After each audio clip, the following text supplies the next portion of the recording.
Hindi ako mamamatay.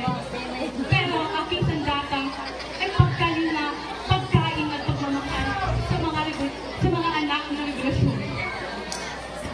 Ginamit ko ang mga katipunero kahit ako'y matanda na, hindi ako natakot.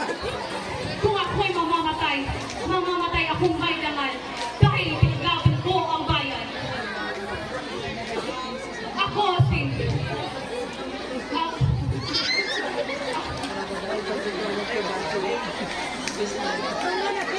Michora Aquino, ina ng Katipunero, ina ng Katipunan, ina ng bayan.